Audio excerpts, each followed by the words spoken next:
Sang ibu hanya meletakkan sebuah boneka di samping putrinya. Ia tidak pernah membayangkan bahwa dalam sekejap mata, boneka itu akan mencekik leher anaknya begitu kuat hingga berdarah. Marah dan kesal, sang nenek membuang boneka itu tanpa tahu bahwa seluruh keluarga mereka akan terlibat dalam sesuatu yang jauh lebih besar. Karena boneka yang mereka beli dari sebuah toko kecil di pinggir jalan itu memiliki roh jahat di dalamnya.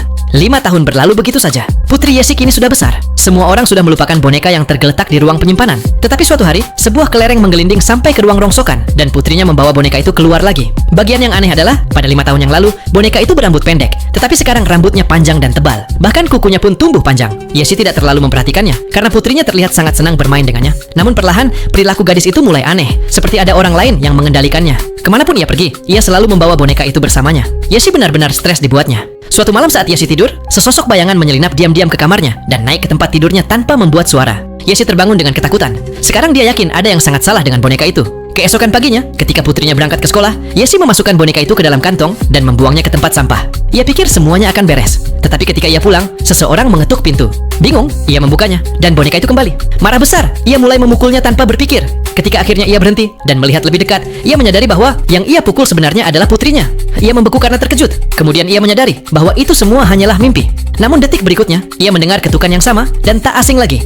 Panik, ia membuka pintu dan boneka itu sedang duduk di sana. Ternyata, Yesi tidak memisahkan sampah dengan benar. Jadi petugas kebersihan mengembalikan boneka itu. Ketika ia melihat mereka mengumpulkan sampah di bawah, ia bergegas mendekat dan menyerahkan boneka itu kepada mereka lagi. Ia pikir kali ini boneka itu akan lenyap.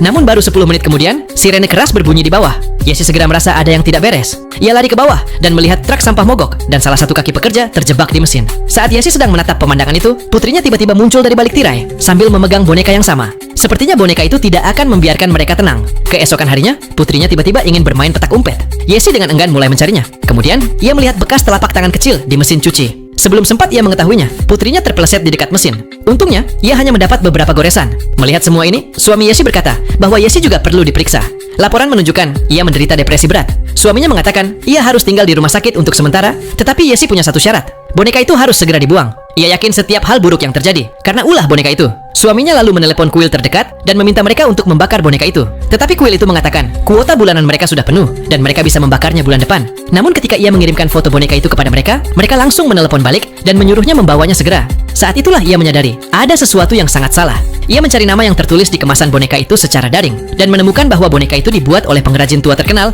untuk mengenang putrinya yang telah meninggal.